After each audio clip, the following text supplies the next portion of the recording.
Hello and welcome to the Raptors Weekly Podcast. I am your host, William Liu.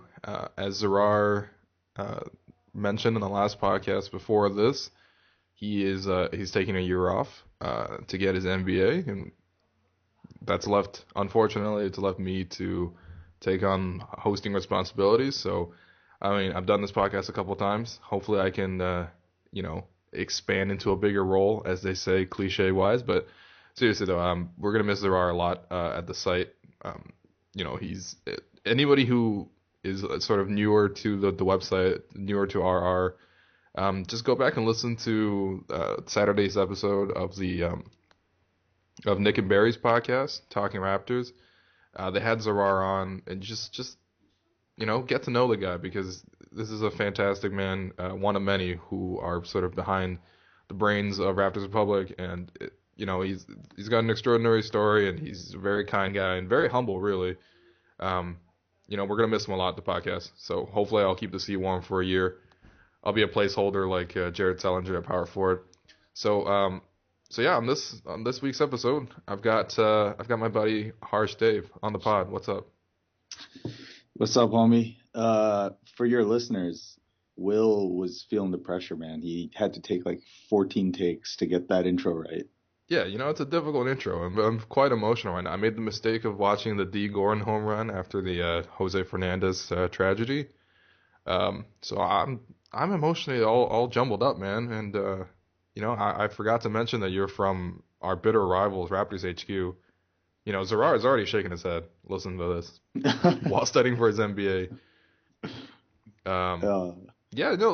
So today was media day in Raptors land. You'll hear this either Monday or Tuesday. It'll be put up on the site on Tuesday. But yeah, there's actual Raptors news all of a sudden, man. I mean, we got a couple of topics to cover, but I think first and foremost, I want to start off by remembering Chris Bosh. Not that he died or anything, but Jesus, man. I just mean, like, Chris Bosh, the Heat announced today, made it official that they pretty much don't expect him to ever play again, especially not for the Heat, and they're not going to clear him. And it sucks, man. Chris Bosh still wants to continue playing, but they keep discovering blood clots in this man. It's, Chris Bosh, man. What was your fondest memory of Chris Bosh as a Raptor? Mine? Oh, geez. Was it the game winner against Houston? That's a good one. Do you know what game I'm talking about? Game winner against Houston. I remember the game winner against Philadelphia a lot. I think this is, or like there was this one game against Atlanta where he dropped like 40 something. Like I think it speaks to the way that Chris Bosh played, that I don't think there was anything particularly, memorable. I feel like that's doing him a disservice. Like, he was obviously a great player, but he was just one of those guys, man. Like, you knew what you were gonna get from him. Like, this sounds cliche as hell too, but like, you knew that he was going to give you like a steady 24-10 or 23-10 every game. There's not necessarily much flash to his game. But, during an era where the Raptors were absolutely, terrible, and they, had a couple of years of some fleeting success, the man was the key part of that. And I think I was tweeting about this earlier this week when I was like reminiscing on the times that Chris Bosh had in Toronto. And do you remember how there was like a large conversation around Chris Bosh's, defense, or his inability to carry and anchor a defense? Yeah, he was looked upon as a weak defender for a long time while with the Raptors. Right. And that, while that may have been true, I certainly think that he was passable if you put him in the right system. And then you really think about it and you look back on who he was playing with, and that's a time when he's playing with Jose Calderon at point guard and Andrea Bargnani at center. And we were fixated on Chris Bosh's ability to anchor the defense. So, I just think like we were, we sort of... We underappreciated the hell out of Chris Bosh. Sorry, say that again? We just, as Raptors fans, or maybe just in the whole time period, when we reflect on it, like, there's not that many standout moments, and part of that is on Bosh for sort of not creating as many of those, but also part of that is just like we just didn't really fully appreciate Chris Bosh that much. For sure. I agree with that. And now it's really unfortunate to see what's happened to him health-wise. hopefully he finds a solution where he's fully healthy and is also able to play on the court. But right now that doesn't seem possible. So yeah, man, Chris Bosh, great Raptor, great Raptor. I just remember like there's so many times where him and Jose Calderon would just open the game playing pick and pop, and like Bosh will have 17 points and 3 rebounds by the end of the first quarter. Jose Calderon will have like 6 assists. That happened like all the time, especially during that 09-10 season where Bosh was. I felt like Bosh was like at his best. Maybe he was just stat chasing a little bit, but just dominant, man. Like 24, 12, lethal from pick and pop. Like I don't know. The Raptors haven't had a big as talented as Chris Bosh ever, aside from Chris Bosh. Yeah, and remember that once he left the Raptors, he sort of developed into this, perimeter interior defender. Like for the Miami Heat, he was their main interior presence, on the defensive side at least. And they really had to wait. The Miami Heat couldn't overcome that hump until Chris Bosh became the defensive anchor that they needed. And when Chris Bosh is healthy, that dude is at this point in his career, that dude is unlike any other player in the league. Like with the way that he spaces a floor, how efficient he is at scoring, and the way that he can play defense. There aren't many guys like that in the league, and it sucks. It sucks that this is happening, but I'm glad that people are putting a premium on his health. Like we've seen this happen too many times in sports. Like I forget the dude that passed away on the court when Eric Spoelstra was playing, like for the University of Portland. I forget his name. Hank Gathers, I think that was his name. And then there was also and Eric Spoelstra witnessed that. He was a few feet away from him when he collapsed and passed away. Similarly, Reggie Lewis for the Celtics, and there were warning signs in both those cases that these dudes are on medication, they're taking blood thinners. You just don't mess with that shit, man. Like if it's Chris Bosh, and who are we to speak on this? But you've made your money, like you live a good life in Miami, like take care of your health, man. Like he's had a Hall of Fame career. I think he has nothing left to prove if this is it. Yeah. No, it sucks. I mean, it's especially for him. Like he just doesn't get any closure from it. But yeah, just wanted to say that about Chris Bosh. It's unfortunate that what's happening to him. As for current Raptors, so today was media day. There was a lot of, I guess there wasn't much muscle watch with the Raptors. No one really talked about who gained what, but Bruno looks super fit. This NBA Cares is really fed him well. Has really fed him well. No, but yeah, Bruno does look physically very, very good. Kyle Lowry, I don't like that he cut his hair. Do you like this new haircut for Lowry? Nah, man. Kyle Lowry was killing it last year with the baller fade and the lean muscle that he had, and he was looking 5 years younger, and now he's back to looking like 2013-14 Lowry. Yeah, he's back to that like baby face look. Yeah, with like his stupid shaved head and the little speck of beard that he has. Anyway, look, Lowry. Well, who cares how he looks like? He's gonna have an amazing year. I actually thought Jared Sullinger, who we'll talk about a lot more later on in the podcast, but Jared Sullinger looked pretty good. Yeah, he physically. Wait, I haven't even watched any of the videos. Just go watch any of those interview videos. Like he, pretty defined. Well, I mean, you can only see from the neck up, but pretty defined jawline. Right? That's all I need from my guys. I just need him handsome. He talked about his mama giving him his butt and how he uses his large rotund to carve out for rebounding position. But anyway, very large butt, very large, very large. Both him and Lowry, which is good. The booty bros. Yeah, we lost a booty bro when Chuck Hayes left, so it's good to fill that gap, fill that void. Yeah.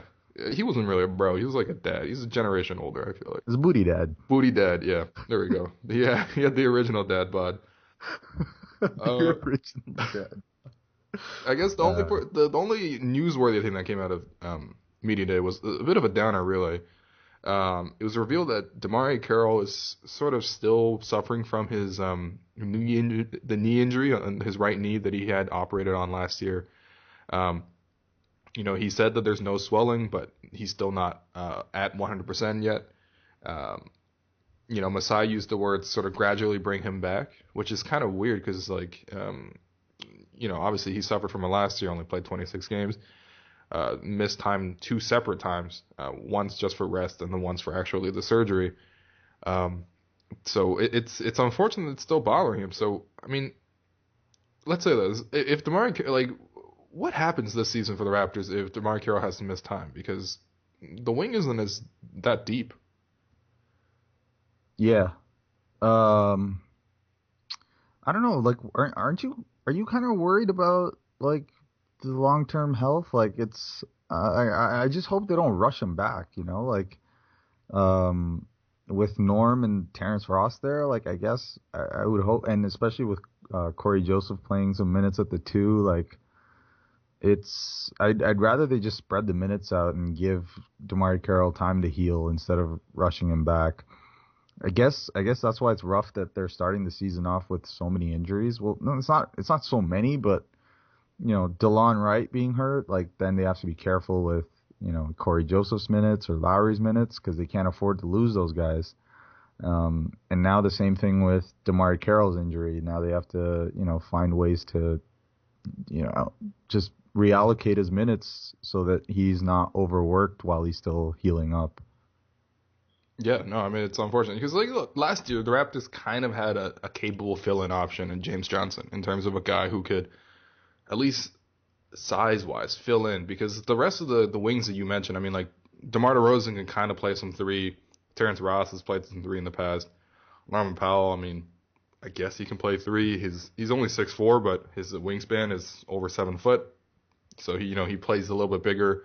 And plus, he more relishes physical contact than either Ross or DeRozan. So I guess he might be the best case scenario to play small forward. But I mean, the Raptors need a lot out of DeMarre Carroll. So I mean, it's just unfortunate, man. I mean, like, I was really excited when the Raptors signed DeMarre Carroll. I thought he fit the team almost perfectly. This is exactly the kind of guy you want beside DeMar DeRozan, someone who's bigger, can guard both the perimeter and in the post, someone who can stretch the floor, doesn't need the ball a lot. I mean, that's kind of the ideal player you want beside DeMar DeRozan, but, as of right now, and dating back to last year as well, Carroll, I guess you just gotta cross your fingers. Because, I mean, he did at least spend the entire offseason rehabbing. Yeah, and I think... I'm not sure it's a positive or a negative. Yeah, the fact that he needed to do that is not good. He's also one of those dudes who I feel like he just wants to. I feel like he's more than willing to play while injured, which is not necessarily a good thing. Yeah, he's definitely a fighter. Yeah, and remember, man, like this. I don't know. Like he also plays a lot. He plays a big role in playing small ball.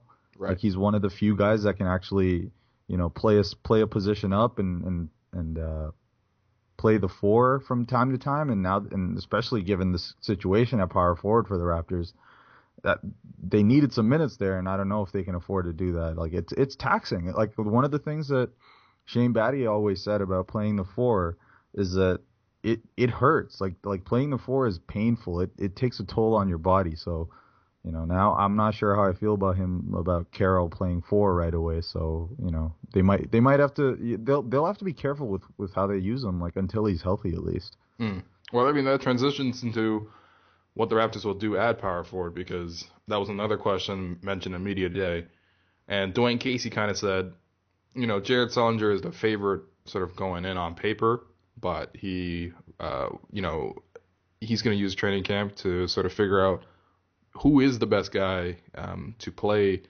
power forward, because the Raptors do have a couple of options. So, I mean, let's just go through here. Sullinger is more of a traditional power forward, the kind of guy who can operate on both elbows, has an inside-out game, really solid on the glass, willing defender, but not always the most mobile, although surprisingly nimble. But definitely not a guy who challenges shots or anything like that. More of a positional defender. Then you got Patrick Patterson, who is a bit undersized to play power forward, but does it effectively. Knows the system inside out. Stretches the floor, low usage guy. And And then, I mean, I guess you got Carroll as your third option there as a small ball guy. But like you said, there's some concerns with if he's this banged up right now, playing him more at the power forward is it's definitely a risk. So yeah, I mean, just on paper, like who do you think should start? I think I'm okay with Jared Sullinger starting, to be honest. Okay. Like, I just come at it like this, like, for some reason, I'm not saying Patrick Patterson was bad in the starting lineup. He clearly wasn't. Like, the numbers back that up. He's pretty much a net positive in most situations. So it's not about Patrick Patterson, really. It's the fact that the Raptors played almost all of last year with Louis Scola at the 4, and I just can't see Jared Sullinger being more useless than Louis Scola. Like, I just can't see that. And considering like the way that how much that bench was a strength for the Raptors, like I would much rather they do what they're doing and just keep that unit together, give Patterson his 30 minutes or so, and just replace Scola with Sullinger. That should be at least a net positive, I would think, but that remains to be seen. But yeah, like I'm okay with this. Like, if you're asking me who I think should play in crunch time, I think like I'd rather have Patterson on the court, but I think Sullinger starting is fine. Yeah, I mean, it just makes more sense to have Patterson. I mean, I guess we've kind of talked about this. I feel like every Raptors outlet has pretty much pointed to this, and even those in the traditional media, so to speak, those that necessarily don't want to look at lineup data and like net rating and stuff. It's just everyone can see how Patterson and Jonas would work out. I mean, the two of them last year produced like an offensive rating of 121 while they shared the front court, which is incredible. That's like outstripping the Warriors, for example, in terms of offensive efficiency. So I'm not saying that like if you start them all the time and you play them against starters, he's going to be as effective. But I mean, yeah, like in the most important moments, I guess I would want Patrick Patterson there as well. And I don't really understand why they won't do that with just starting the game off. But I mean, Patterson was asked about this, and he said he's pretty much cool with playing with any sort of role on the team, so long as he has like an important role. And I think, Dwayne Casey also said this too when he answered the question. He said he's looked at Patrick Patterson as his sixth starter over the last 3 years, and that's pretty much what he's been. Yeah, and I think like I was in the same shoes as you for the majority of last season, but I think I've sort of warmed up on the idea that they have this unit that really works, and they get to play it at certain times of the game, like end of first quarter, majority of second quarter, and they just basically repeat that unit over and over again, and there's continuity there. And we've talked about the Raptors and how they value continuity, and I think that chemistry is felt the way they structure their lineups as well, and I think this works for them. Patrick Patterson has been cool about, he's going into a contract year, and has no ego about it as long as he gets to play his minutes. And I think that's a good thing. Like, I think they have a good situation going. I don't think it affects anything all that much. Like, he's gonna play a lot. So okay. I hope they don't start games off like the way that they did at times last year, where they just spot other teams like 10-point leads and play catch up after. Like, I hope Jared Sullinger can affect that a little bit, but we'll see. Yeah, I mean, one of the other things with having Sullinger in the starting lineup is like, I mean, personally, I think he's in the modern NBA. He's not a power forward. He's a center, and maybe that's just a little bit of a minor sort of nomenclature that doesn't necessarily exist anymore, but I know what you're saying. That's a bigger concern for me. Yeah, too. I really see the Raptors, needing a backup center more, and I really feel like he should soak up a lot of minutes there. I mean, one way you can sort of align the rotation and have, there's a way you can still do this with Sullinger, which is you take out Jonas for. Like, let's say you start with Patterson. Sorry, you start with Sullinger and Jonas. In the 6-minute mark, you take out Jonas. You put in Patterson. and then you sort of transition into that sort of bench unit. And then, I don't know, at the start of the second quarter, you can bring on Jonas for Sullinger after he plays most of the first quarter. I mean, there's ways you can massage it, but yeah, for the most part, I mean, I think one of the problems with him playing power forward is that he's not a power forward. He's a center. Another problem is just based on the way the Raptors played last season, it's in the starting lineup, they have three go-to guys in Valanciunas, Lowry, and DeRozan, right? And Sullinger's a nice passer. He's a really nice passer, actually. He's a very smart player. I mean, Masai, during his interviews again today at Media Day, repeatedly praised him for having great basketball IQ, and all this stuff is true, right? But he's also a guy who is a high-volume shooter, or at least he's not a guy who is like Patterson, who basically passes up every shot unless it's the one that's specifically designed for him to shoot. So, I mean, you're almost squandering a little bit of everyone's scoring talents by having four sort of, shoot first kind of guys on the court at once. So, I mean, ultimately, like you said, man, the Raptors, they started Louis Scola last year, and I mean, they still won 56 games with Louis Scola starting. Yeah, and that's a testament to how good the rest of the team was. And again, man, I just don't see how he can be worse than Scola. Scola was really, really bad last year. If Scola did one thing that was good, it was just that I guess he shot threes pretty decently. Scola was good in the first half of the season, I felt like. It was very clear, though, around the All-Star break, he just fell off. He ran off out of gas. Like, he couldn't even shoot anymore. That's one of the big signs of it. Yeah. And then he'd shoot those stupid threes and chase his own rebounds. Oh, yeah, God. No, Scola, you're too old to chase your rebounds, man. Scola, come on, man. Every second. I don't think that worked even once, man. He would chase every single one of his missed three-pointers, and he never grabbed the rebound. He just gave up, transition opportunities the other way. Oh, man. I mean, yeah. Look. Yeah, well, I'm more concerned about the backup five, man. That's what I'm saying. That's why you should have, Sullinger play backup five a lot. But if you make him the de facto starter, I guess you can still solve those problems in a way.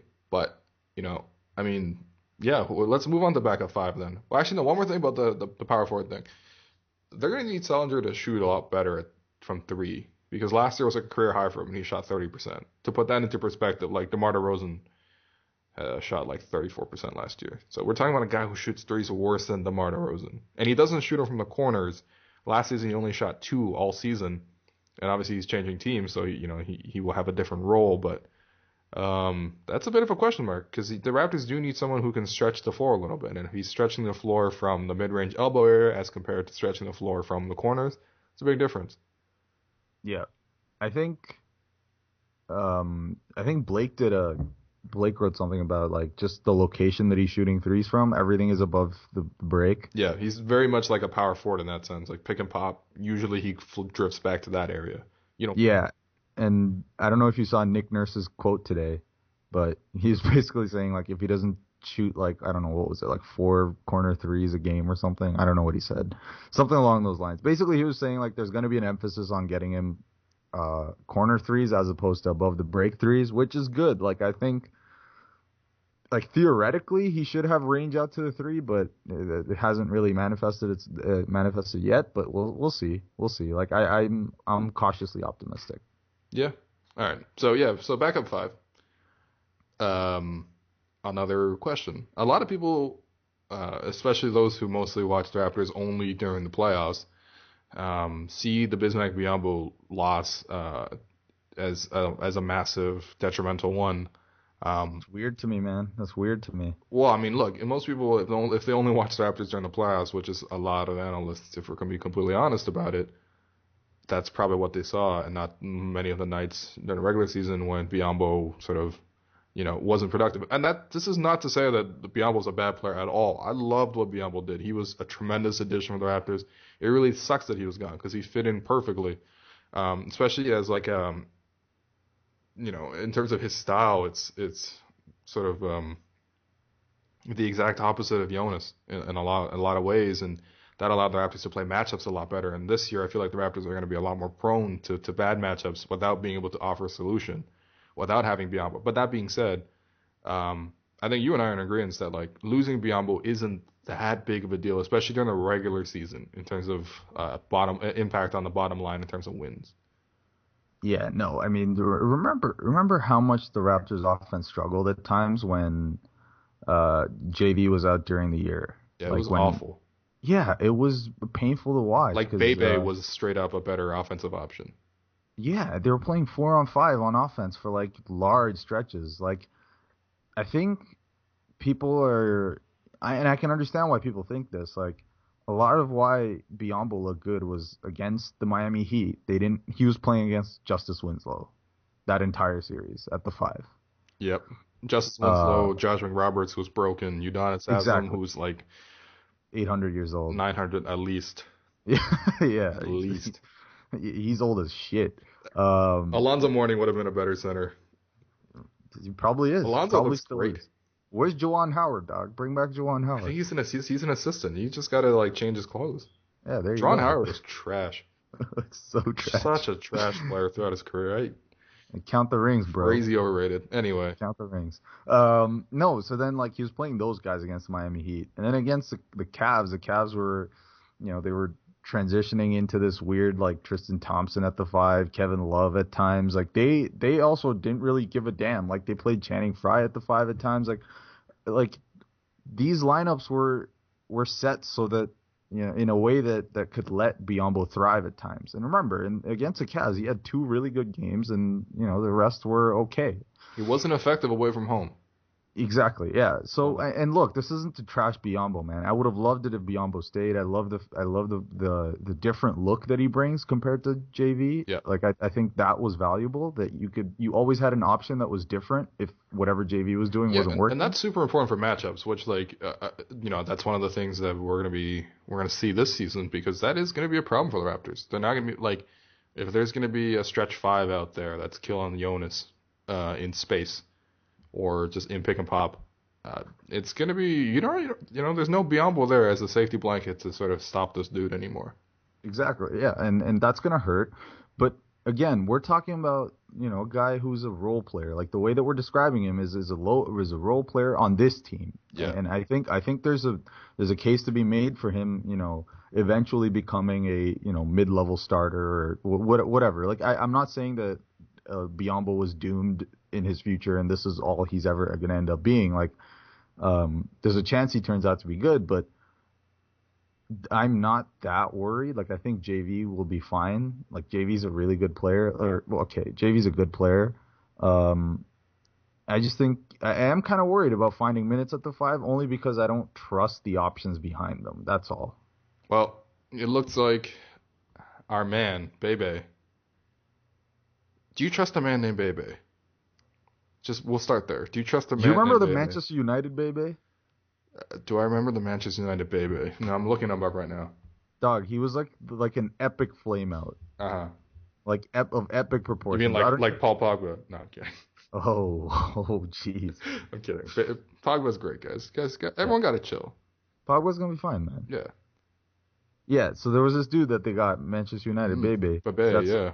Yeah, it's a bad sign, man. That's not the precedent. Wow, this dude grew up in a homeless shelter. He's only 26. He looks old.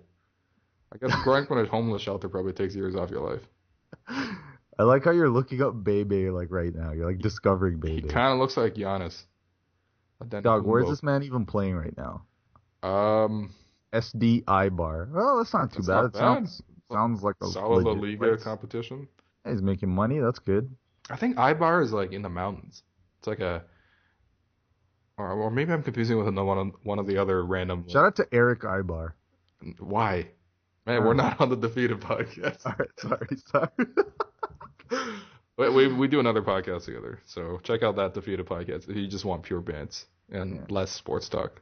Just us talking trash. Probably just as much Raptors though, to be honest. We hijacked the conversation, but yeah, Bebe. I mean, no, I think look, man, like. The main problem I have with Bebe, like I'm actually like intrigued by his potential. It's just his injuries are a real thing, man. Like that's a real concern. Like the dude cannot stay healthy. Like it's hampered his progress. Like from a player development standpoint, almost every season. Like he has a just a debilitating, ankle injury, like when he's finally starting to show flashes of improvement, and then he's out for like 2 months, and then he comes back, and it's just back to square one again. And like literally square one. He goes back to Mississauga. He literally goes back to square one. Yeah. He literally goes back to square one. Shout out to that food court though. Anyway. Man.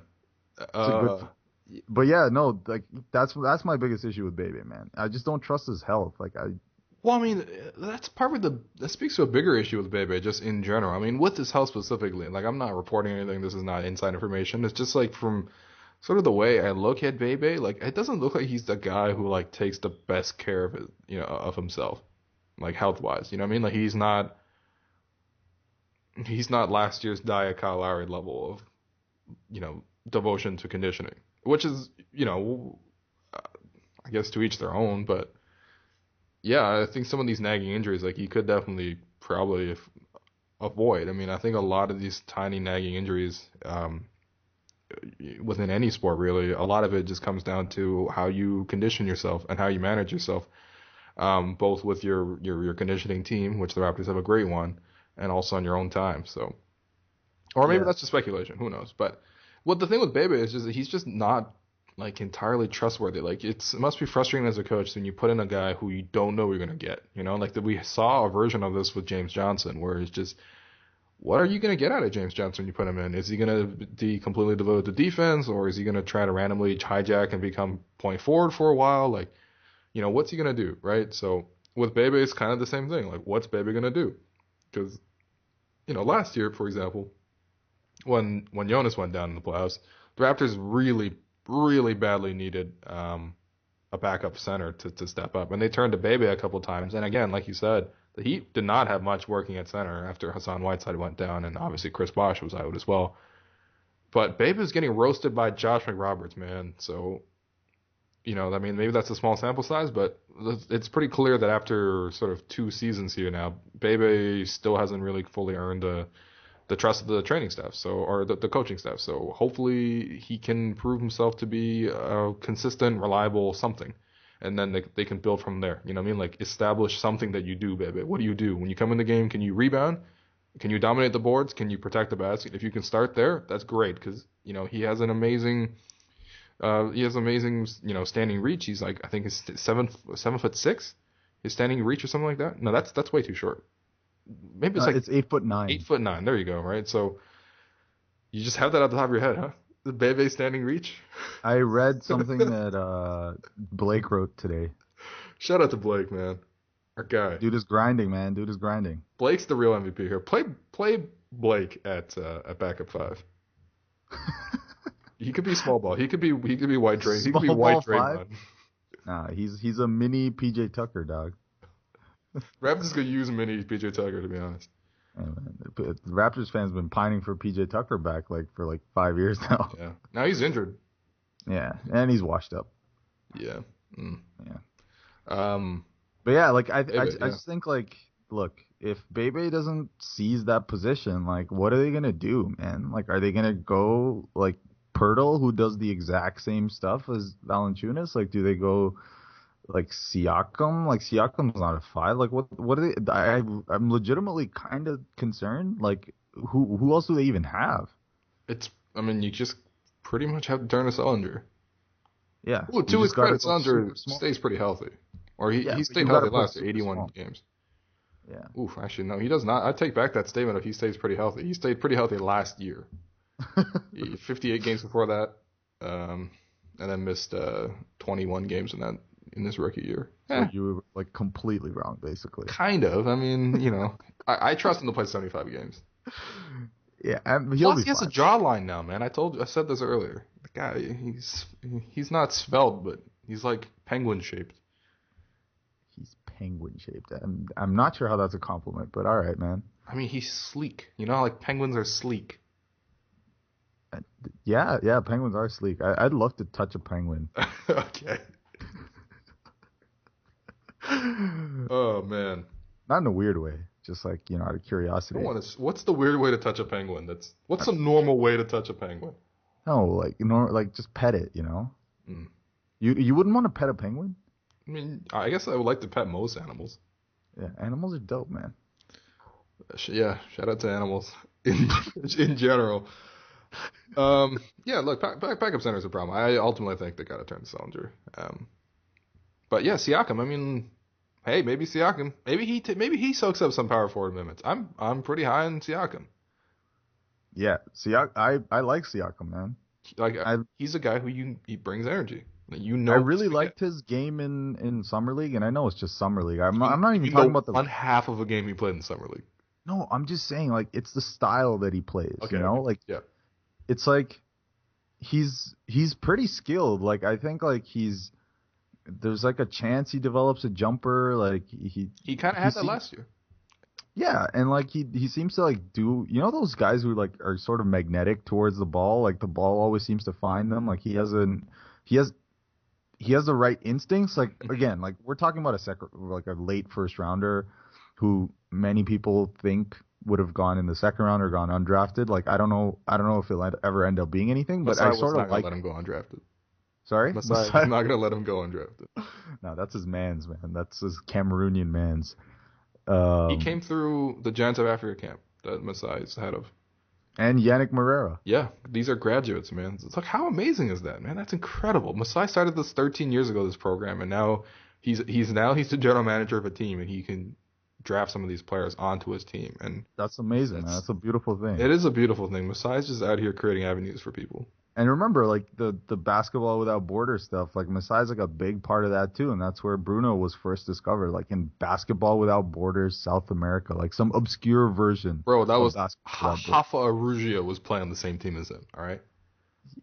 Yeah. Have you heard some of the stories with Bruno, man? It's actually incredible, man. Bruno had never seen an NBA game before. Think about that. He only knew one basketball player, and he knew like Kobe Bryant upon coming to NBA. That's it. Yeah. This dude was playing in like a gym in some random outpost in Brazil. Apparently the teams that were in him were the Spurs and the Suns because they had respectively the Leandro Barbosa and Thiago Splitter connections, and the Raptors swooped in and got him because they had Rafael Arugia. Yeah, it's actually incredible. Like it's really incredible. And again, man, you and I are big Masai guys, man. Who isn't, man? Don't ever add us about Masai. Never. Unless you have like a question, then you can add us. But you know. Okay. Yeah. But still, don't add us about Masai. No, never. Yeah. Never. So, Siakam, what do you? I don't look. I think the way that the Raptors like view player development for young guys has sort of evolved in the past couple of years. Like, there's very much a trajectory of you do your due diligence. You spend time in the D League, right? Mm-hmm. And he's probably going to start time in the D League. Both, I would imagine both of them are. Yeah, him and Podol. Yeah. And, dominate, show that you're ready, show that, like, you've outgrown the league, and then you can come up and get spot minutes, and if you earn time, you can play more. Like, that's the Norman Powell path, isn't it? Like, he, absolutely dominated for his, 10 games that he played in the D-League. And, when he started getting, spot minutes due to injury or whatever, he showed that he belonged, and his role started growing. And I think DeLon Wright would most likely have been the same thing if he wasn't blocked by, two players who managed to stay healthy in Joseph and Lowry. And I think with Pirtle and Siakam, I think they have the opportunity there that I don't think there's like that much of a, I don't think there are that many players ahead of them.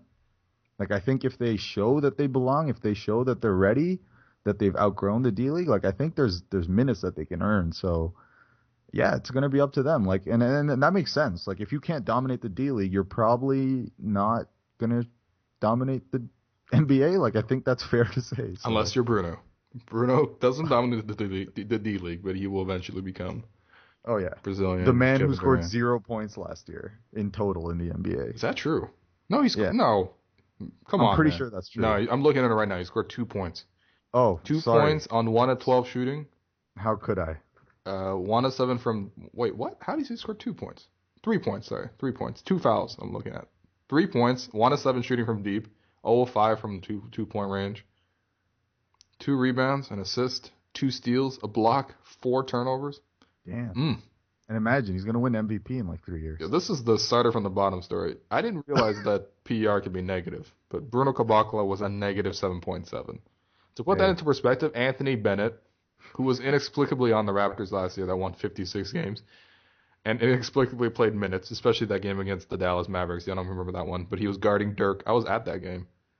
This guy his PR was 10.4. So Bruno is minus 7.7.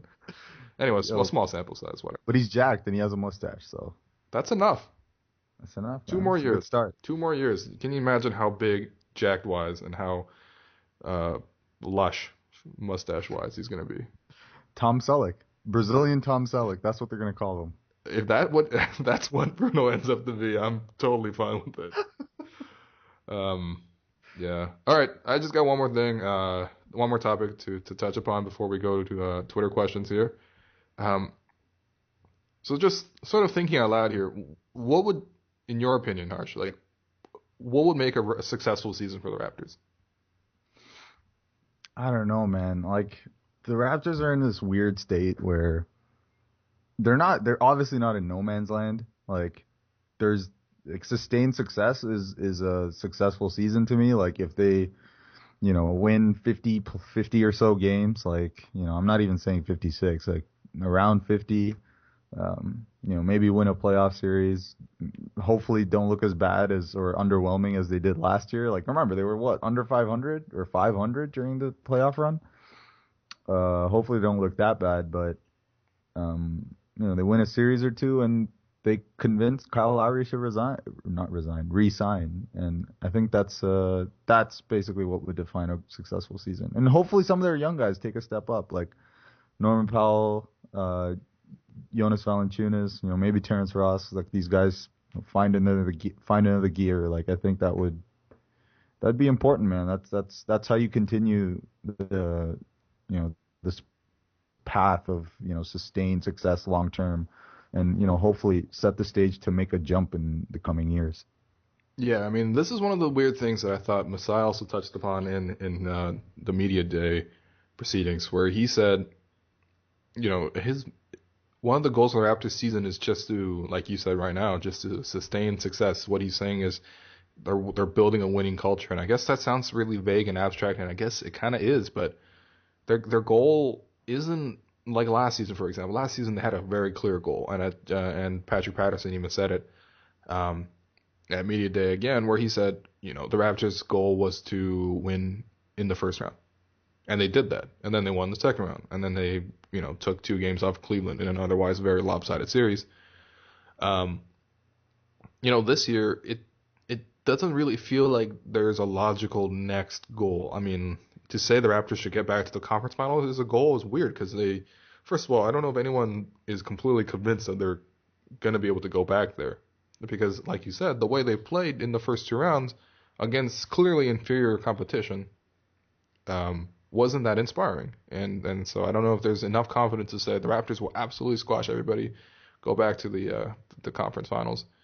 But it also feels like, like, I don't know. It feels like the new goal, I guess, logically would be to make it to the finals, but it doesn't seem realistic that the Raptors could ever beat Cleveland.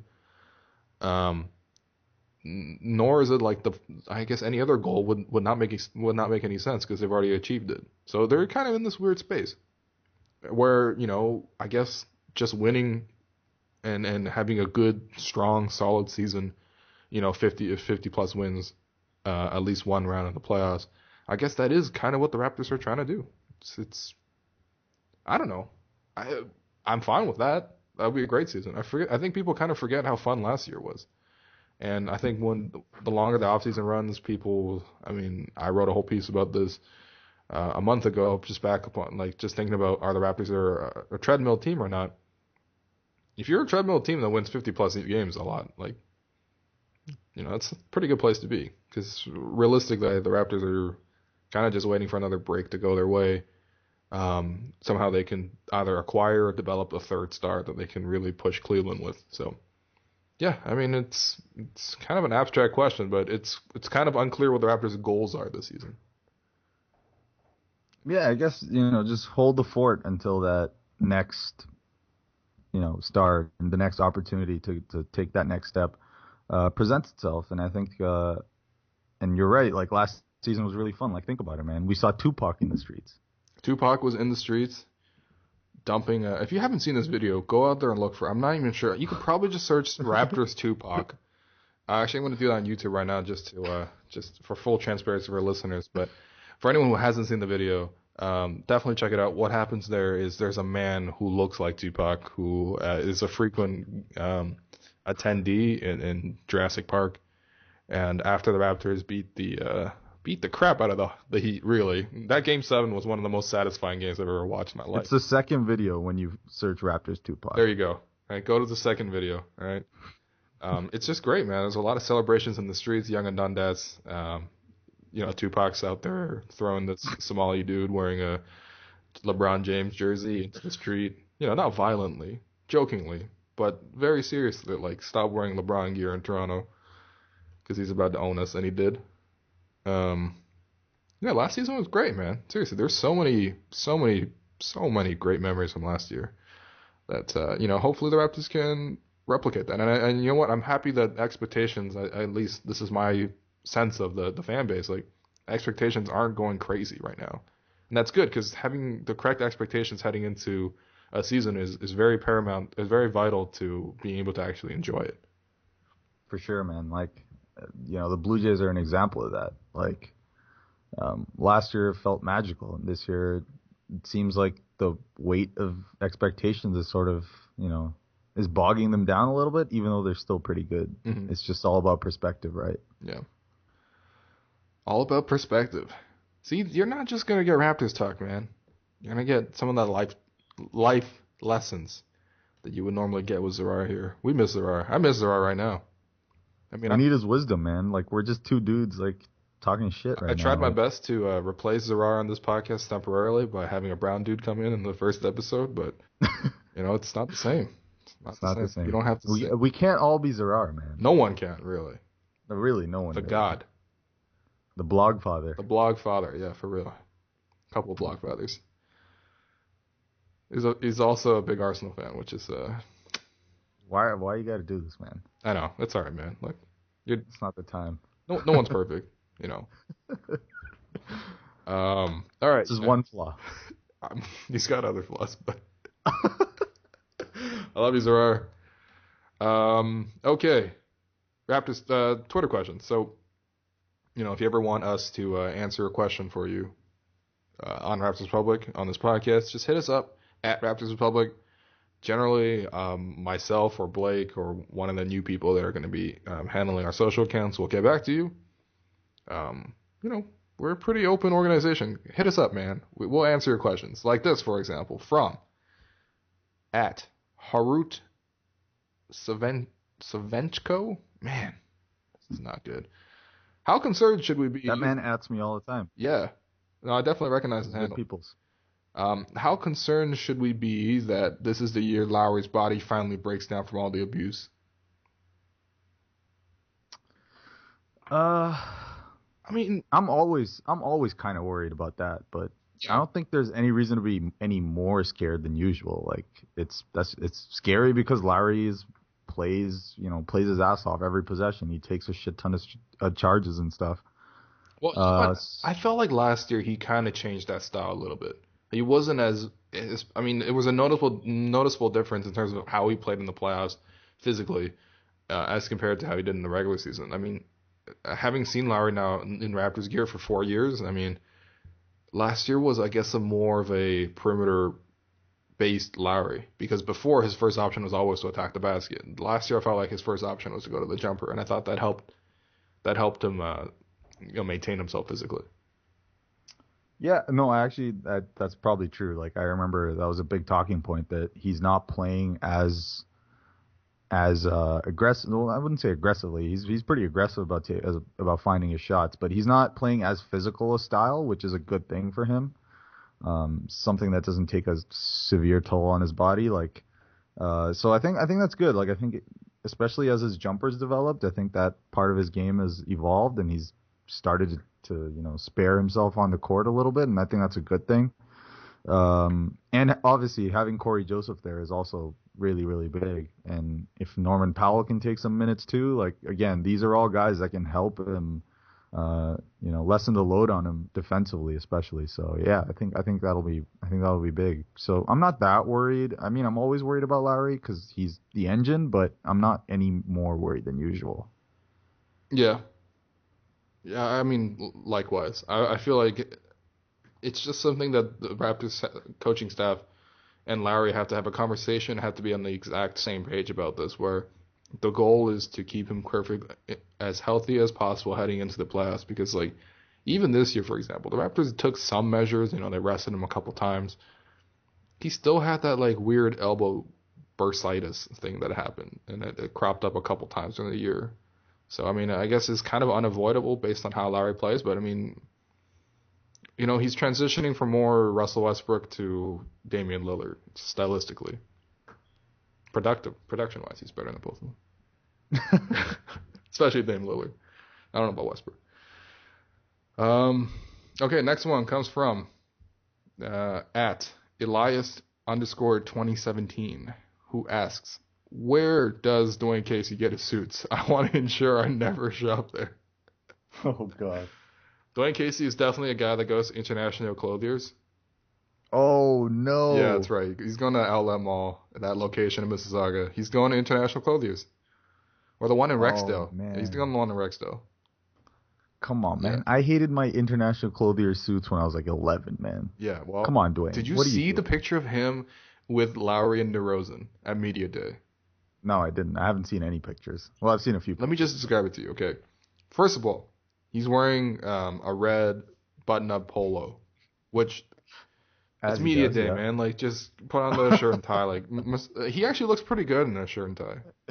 The jacket is what is this pattern? I'm not a very fashionable dude, but that's just not good. Kind of looks like curtains. Please tell me he didn't have his hat on. No, he didn't have a hat. Did not have a hat. He just, it's not a great suit. But the thing is his pants, man. The pants. Like, do you remember that episode of I forget what it was, like maybe inside the inside the NBA or like Open Gym or something like that, not Open Gym, Open Court, where T-Mac borrowed Shaq's pants. I remember that. Yeah, it's that baggy. Oh no! Like the crotch of the pants are like at his knees. Oh no, Dwayne, it's not 2001 anymore. Yeah. But here's the thing, man. Mm-hmm. Like, you got to remember, this man is 60 years old. Yeah, exactly. This guy's not trying to go out there and impress people with his new Brooks Brothers collection. Oh, jeez. All right, this guy is more of an International Clothiers guy. Look. Yeah, this man isn't calling up Indochino and getting suits delivered to his house, man. Oh, man. Yeah, he's not even one of those guys that gets like a suit from H&M and just tries to hustle away with that like this man's plastic just using $25 He's trying to find suits. the quickest solution possible. Yeah. Shout out to Dwayne Casey though. No, I mean he's been a more stylish guy at times, but I mean he's a lovable guy. He's got old school swag sometimes. You know what I mean? Like sometimes he'll show up in the tweed suits and stuff, and it looks all right. Yeah. Okay, next one comes from Mid-August. Yeah, I don't know, man. Sorry if I butcher your Twitter name. It's just Danny something. All right. Just get better Twitter names, guys. If there was a zombie apocalypse, which Raptor would be most likely to survive? Man, we've answered this variant of this question on this podcast like probably 5 or 6 times. But Harsh, who is going to survive the zombie apocalypse? It's Lowry, man. Why? He's so scrumptious. Yeah, but there's no one. What? He's scrumptious. Look at him. No, but there's no one scrappier than this man. Okay. Like, think about it, man. Lowry's like a rat. He's like the rat of NBA players. Like, this man can survive any. First of all, that's Matthew Dellavedova, and second of all, oh yeah, that's how dare you compare Lowry to a rat? I'm about to hang up on this podcast and answer this rest of the questions on myself. He's like a skillful rat. Most rats are skillful, man. No rat's just rolling up in there with natural talent. Lowry's like the pizza rat, you know? Like he's like OG with that shit. He's eating at the fancy table. Is that a weight joke on Lowry again? Man, I'm not gonna have you back on the podcast if you're gonna slander Lowry like this. I meant it as a compliment, I swear. Okay. Well, zombie apocalypse. What was your answer? I don't know, man. What would you need to like survive? I mean, like Patrick Patterson. I feel like Patrick Patterson is a really practical dude. You know, like he. I mean, did you watch The Walking Dead? No, but I'm familiar with it. Yeah. Yeah, that show's trash. That's all I want to say. I don't like that show. Come on, man. All Every right. episode is someone getting eaten by a zombie, or like the same three people sleeping with each other. Like, come on, man. Trying to create a. Sounds kind of awesome, to be honest. No, it doesn't. It's like a very long camping trip with zombies. Yeah, Patrick Patterson. You know that he's a prudent man. You need a lot of prudence when zombies. He's resourceful. Very resourceful, man. Look, Patrick Patterson's always a guy living off what other players are giving him. You know what I mean? Plays alongside who's Jonas. not surviving? Who's not surviving? Who's not surviving? Bebe. Bebe's dying immediately. Terrence Ross. Ross. Yeah, Terrence Ross is dying immediately. Yeah. Terrence Ross got new glasses and a new beard. Oh, he did, yeah. Yeah. Big changes for Terrence this year. Totally changing the ways. Okay, next one comes from Parm G730. See, that's an easy one. The Raptors made the Eastern Conference Finals. Why don't other teams see them as a threat? Is it because they didn't add anyone big in the offseason? I don't know. Why don't the Raptors get #respect? Why do the Raptors always have to #prove them? You know, maybe they should have beaten the Pacers convincingly. The Pacers are good, man. How do you stop Yal Mahimni from getting 25 points? How? Yeah, the Pacers in their like 5-man lineup that was effective. Solomon Hill was a killer. It's not. He turned into Ray Allen.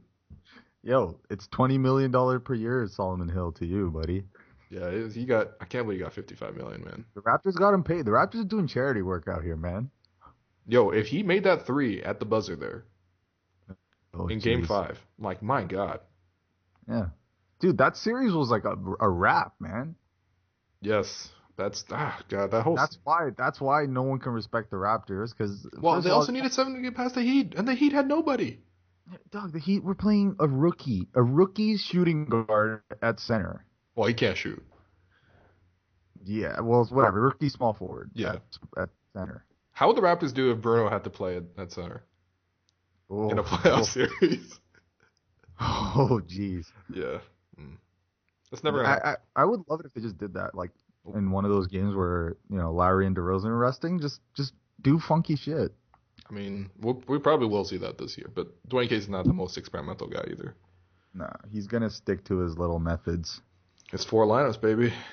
Yeah, I mean, why don't they get respect, man? I guess so because they didn't play that well in the playoffs. I mean, I guess that makes sense. Although, I would say like not adding anyone significant in the offseason, I guess, is also part of it too, because like it's easier to just logically craft a narrative where like, look, the Celtics are going to be much better because they're returning their 48-win core and they're putting in Al Horford, and that does make a lot of sense. But I think some of the stuff that gets overlooked with the Raptors is like things like continuity. The Raptors don't have to spend any time figuring out whose role is this and that. The positional battles that we talked about in this podcast, they're all very minor. We're talking about backup center who's going to play some like the power forward spot, which has been historically the least important to this team. I don't know, man. That's something like continuity and having a locker room full of dudes who all know what their role is, all are willing and happy to play that role for the most part. That's underrated, at least in the regular season. So. Yep, agreed. Yeah. Okay, next one comes from Robin_Granger. Is there an alternate timeline in which Bosch gets bought out and joins the Raptors? I thought about that. For sure. I started seeing dreams of Nerlens Noel and Chris Bosh playing for the Raptors, but I think that ship has sailed, man. I think Chris Bosh is very, very comfortable in Miami. And I know he got released, but he hasn't got released yet. But essentially what's going to happen is the Heat are not going to clear him until February 9th, which is the last time he played a game. And then after that 1-year mark, they'll probably get an independent doctor approved by both the Players Association and the NBA to give a ruling on Chris Bosh. And if that doctor rules that he is medically unfit to continue playing or he has a life-threatening condition, that were he to continue playing, which in this case seems pretty likely that would be the diagnosis, then he would be able to release Chris Bosh and take him off his salary cap. Now, Chris Bosh's entire salary is guaranteed, so he's going to get the money either way. It's not a financial incentive for Miami. It also doesn't make sense for Miami to lose their lone superstar like this. But anyway, yeah. I don't know, man.